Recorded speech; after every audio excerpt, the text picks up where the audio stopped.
नमस्कार मंडळी, आम्हा मायलेकींच्या मुक्तछंद या चॅनलच्या एका नवीन भागात मी स्वाती बापट तुम्हा सगळ्यांचं खूप खूप स्वागत करते। आज घटस्थापना, तेव्हा आजचा विषय या देवी सर्वभूतेषु हाच आहे। संहिता अर्थात माझी आई डॉक्टर शुभांगी पातुरकर हिची। तुम्हाला ती नक्की आवडेल याची मला खात्री आहे आणि आवडला तर हा एपिसोड नक्की लाईक करा, शेअर करा आणि आपलं चॅनल सबस्क्राइब करायलाही विसरू नका। सध्या अनंत चतुर्दशी नुकतीच पार पडली, गणपती विसर्जनही झालं आणि गेले किती दिवस आपल्या बाप्पाच्या आगमनाने जी धामधूम चालली होती ती ओसरली। पितृपंधरवाडाही मागे पडला। हा काळ आपल्या आधीच्या पिढ्यांचं ऋण मानण्याचा, त्यांचं कृतज्ञ भावनेनी स्मरण करण्याचा, घरोघरी आपापल्या परीने या ना त्या रूपाने हा श्राद्ध विधी आपण सर्वांनी मोठ्या श्रद्धेनं केला। याच काळात हस्त नक्षत्राचाही पाऊस शुंडाधारांनी बरसत राहिला। एकूण वातावरण काहीसं थंडावलं होतं। मनात मात्र वेध सतत होते येणाऱ्या आजच्या नवरात्र उत्सवाचे, घटस्थापनेचे। हे नवरात्र येतं शरद ऋतूमध्ये, म्हणून हे शारदीय नवरात्र, आणि महिना असतो अश्विन म्हणून अश्विनी नवरात्र।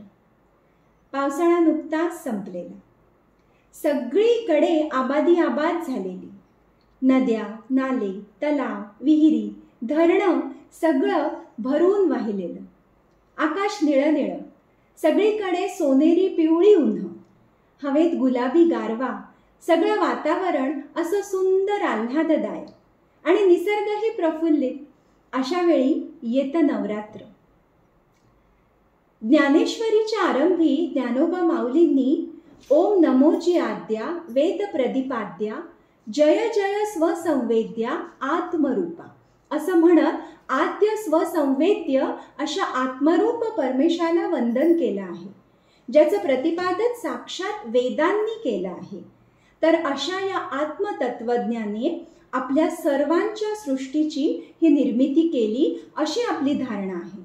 मात्र ही निर्मिती त्याने एकट्याने नाही केली, त्यासाठी त्याला शक्तीची गरज भासली आणि जिच्या योगानं हे दृश्य जगत अवतरलं ती सृजन शक्ती रूपिणी म्हणजेच आदिमाया, जगन्माता, जगज्जननी, जगदेश्वरी, जगदंबा, जिच्यातील चैतन्य शक्तीच्या वैश्विक ऊर्जेच्या योगानं हे सगळं चराचर दृश्यादृश्य विश्व साकारलं।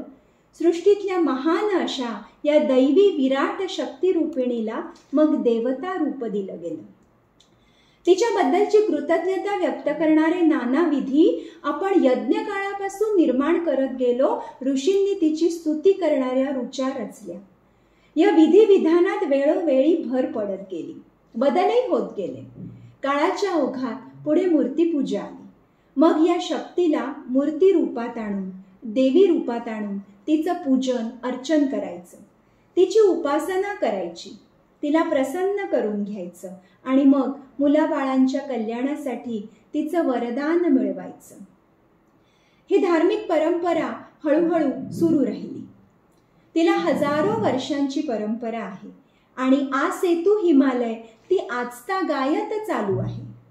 संपूर्ण भारतामध्ये गावोगावी खेडोपाडी असलेली ही महालक्ष्मीची, दुर्गेची, संतोषी मातेची, एकविरेची मंदिरं आहेत, ग्रामदेवतेची मंदिरं आहेत। या सगळ्यांमध्ये तिच्याच पाऊलखुणा आहे।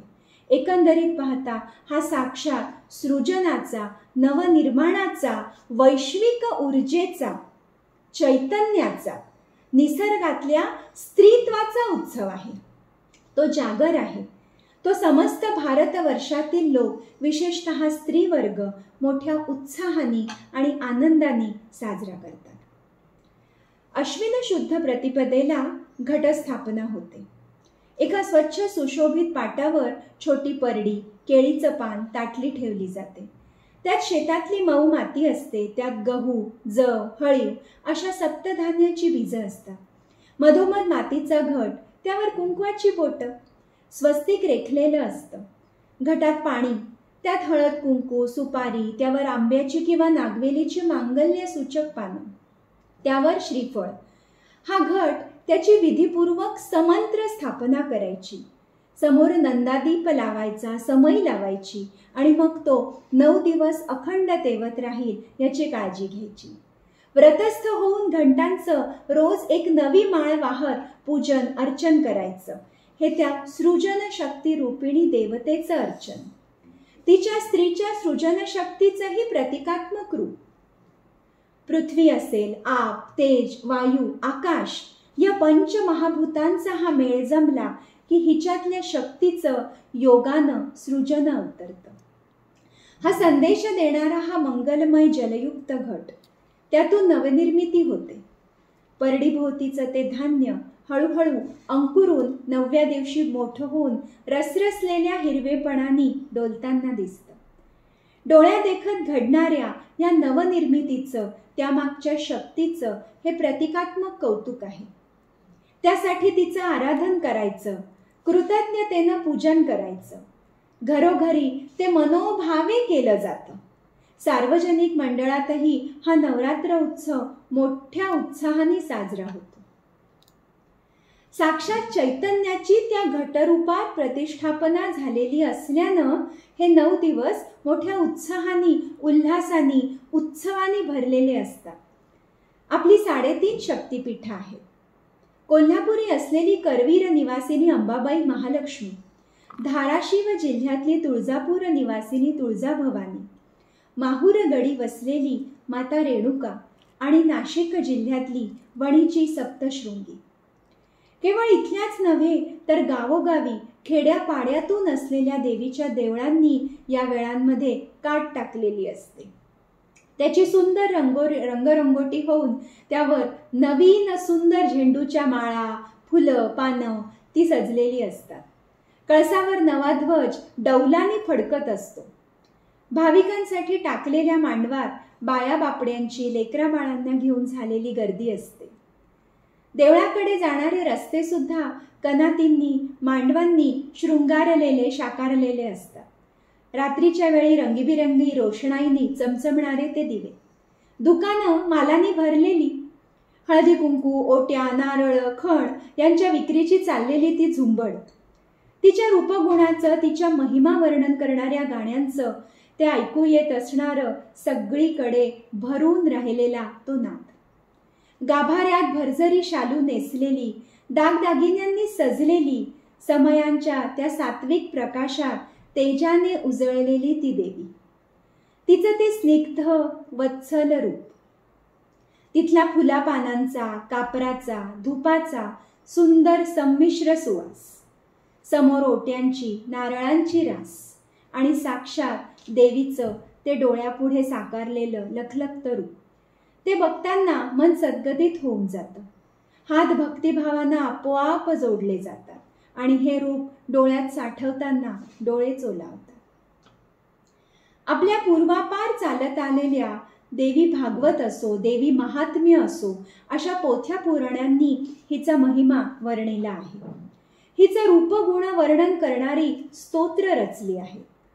नवरात्रीच्या दिवसांमध्ये सप्तशतीचं पारायण करण्याची प्रथा आहे. कुठे ललिता सहस्त्रनाम होतं, कुठे श्रीसूक्त म्हटलं जातं. काही घराण्यांमध्ये प्रत्यक्ष घट बसवण्याची प्रथा नसते. तिथं देवीचा फोटो, मूर्ती, तांदळा किंवा टाक ठेवून देवाची पूजा केली जाते. नवरात्र फक्त देवीचंच असतं असं नाही बरं का, तर आपापल्या कुलदेवतांचंही नवरात्र करण्याची प्रथा आहे. बहुतेक ठिकाणी उपवासाचं व्रत पाळलं जातं. त्यातही कुठं एकच धान्य खायची पद्धत आहे, कुठे एक भुक्त राहणं म्हणजे एकच वेळी खाणं, कुठे धान्य फराळ आहे, कुठे नुसतं दूध फळांवर राहणं म्हणून उपास आहे, कुठे फक्त दूध ताकासारखं पेयपान आहे. रीतीभाती भिन्न भिन्न असल्या तरी श्रद्धा आणि आस्था तीच आहे, तशीच आहे. भक्तिभाव तोच आहे.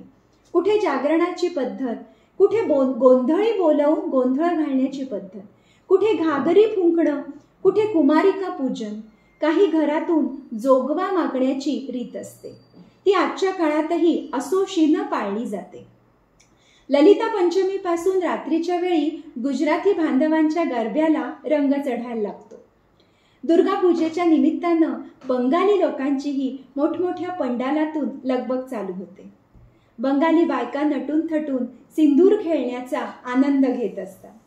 आजूबाजूला तर जत्राच भरली असते.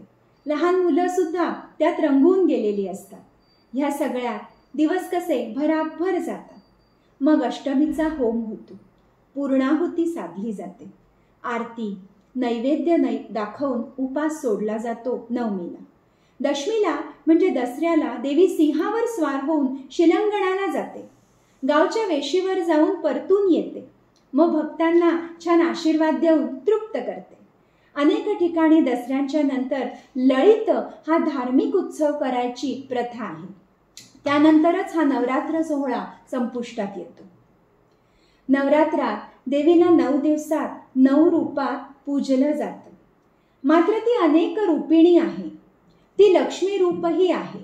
ती आदिलक्ष्मी आहे, धनलक्ष्मी आहे, धान्य लक्ष्मी आहे, गजलक्ष्मी आहे, संतानलक्ष्मी आहे, वीरलक्ष्मी आहे, भाग्यलक्ष्मी आहे, विजयालक्ष्मी आहे, विद्यालक्ष्मी आहे, ऐश्वर्यलक्ष्मी आहे. तीच भद्र शक्ती आहे. तीच रुद्र शक्ती आहे. तीच धारिणी आहे, हारिणी आहे, संहारिणी आहे. असुरांचा नाश करणारी महिषासुरमर्दिनी तीच आहे. शांता दुर्गाही तीच आहे. शाक्तांची रुंडमाला धारिणी कालीमाताही तीच आहे. योगात वर्णिलेली ल्हादिनी शक्तीही तीच आहे. आणि आपल्या सांख्य तत्वज्ञानानं मानलेली पुरुषाची प्रकृती सुद्धा तीच आहे. 14 कला 64 विद्यांची अधिष्ठात्री ही देवी सरस्वती, देवी शारदा तीच आहे. ज्ञानोबा माऊलींनी आपल्या ज्ञानेश्वरीच्या आरंभी म्हटले आहे, आता अभिनव वाग्विलासिनी जे चातुर्यार्थ कला कामिनी. म्हणून जिला नमन केलं ती श्री शारदा विश्वमोहिनी ही तीच आहे. कलावंतांची नवनवोन्मेषशालिनी प्रतिभा तीच आहे. त्यांना नवनिर्माणाची स्फूर्ती देणारी, प्रेरणा देणारी तीच आहे. हे स्फुरण तिचंच आहे. चैतन्य तीच आहे. शक्तीचा आविष्कार तीच आहे. अशा मातृरूपातील, शक्तिरूपातील जगदंबेला शतशः नमन. या देवी सर्वभूतेषु संस्थिता शक्तिरूपेण, मातृरूपेण, दयारूपेण, बुद्धिरूपेण, लक्ष्मीरूपेण. नमस्तस्यै नमस्तस्यै नमस्तस्यै नमो नमः.